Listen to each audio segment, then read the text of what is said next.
mengetahui korbannya tewas, truk trailer yang tidak diketahui nomor polisinya langsung melarikan diri ke arah Semarang.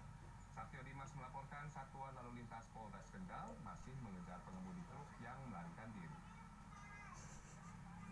Kami belanjakannya. Oh, lain udah ungu. 30 dah sama Bang Jajan.